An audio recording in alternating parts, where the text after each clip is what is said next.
in God, and I believe that God is going to take me as far as he wants me to. He put me on this earth. If he wants me to have this surgery, he will. And if he doesn't, I won't. There are so many good guests on My 600-Pound Life, but which one really stands out?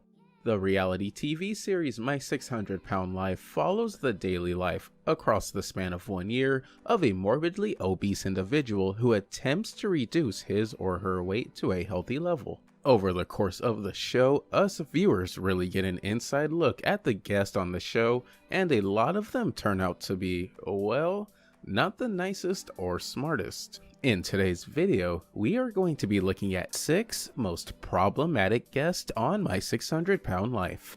If you're a fan of My 600-Pound Life, make sure to load. With all that being said, let's go ahead and jump right into the video. Emergency room in this city. You've been in here Before, every week, yeah. and every day you're calling to come in here. You're hoping you're gonna get your pain medicine. I told you. Anyone who's seen My 600-Pound Life double episode and follow-up episodes featuring Steven Asante and his brother Justin can attest that he's quite possibly the most controversial star the show has ever seen. Namely, Asante came off as manipulative because of the way that he treated both his family and the medical staff that was trying to help him. For one, Asante constantly manipulated his father into getting whatever he wanted, such as unhealthy foods, and bullied his brother repeatedly. He even went so far as to steal Justin's painkillers after he had weight loss surgery to fuel his own addiction. Additionally, he threw a jar of urine on the floor of the hospital, leaving it for a nurse to clean up. Asante even caused Dr. Now to lose it as he threatened to drop him off at a homeless shelter if he didn't stop his manipulative and erratic behavior. Asante seems to have calmed down since then, likely due to the fact that he got married according to Starcasm. But it's hard to just forget how horrible he once was. Now we'll talk about the weight. You're not here for any legitimate reason, and you're not getting an appointment here today. Freddie. What about Freddie? That belongs Freddie. Shanae, the lying need to stop now. Okay, Shanae? Here's the situation.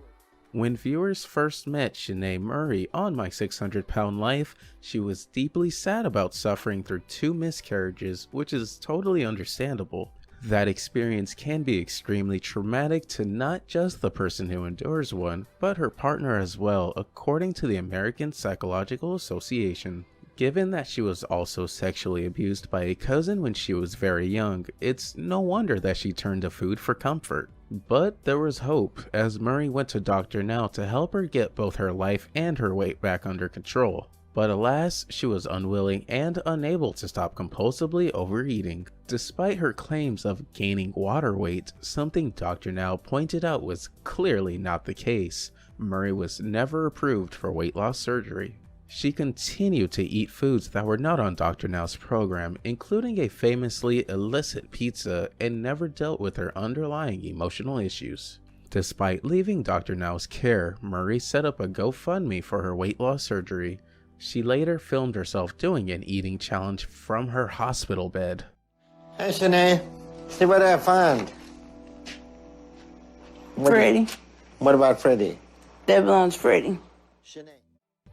Season 7 of My 600-Pound Life brought longtime viewers of the show one of the most controversial stars in its history, Angela Johns. Like others on the show, Johns has a tragic backstory involving sexual abuse, rape, drug addiction, and even prison time.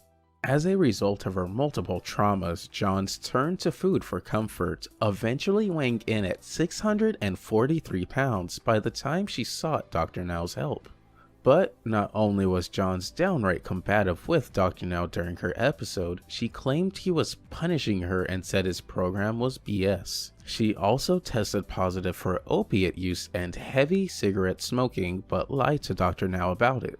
On top of that, she was manipulative to her family members. After losing only 48 pounds and continuing to abuse drugs, Dr. Now gave her an ultimatum. go to rehab or end of her weight loss journey with him. Still delusional, Johns didn't go to rehab, and she claimed Dr. Now was lying about everything. Johns has set up a GoFundMe to help with her expenses, despite her non-compliance on the show. The last couple of weeks, things have been really bad because JT and me broke up. I know he'd been worried about me losing too much weight.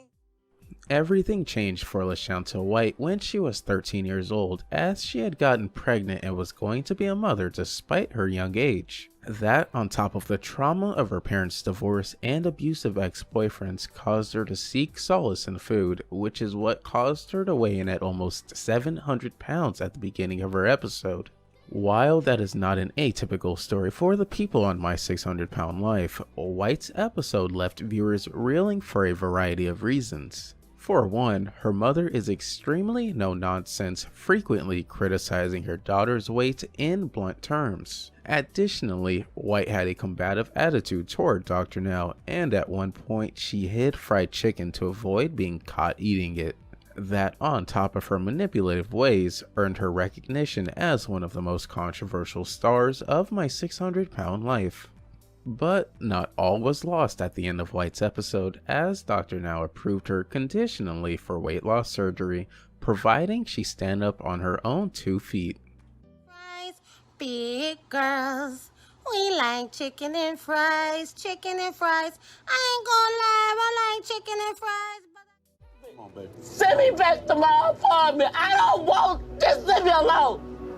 I understand you need to go back home and eat whatever you want. Lisa Fleming started gaining weight when she was a child, thanks in part to a very punishing mother.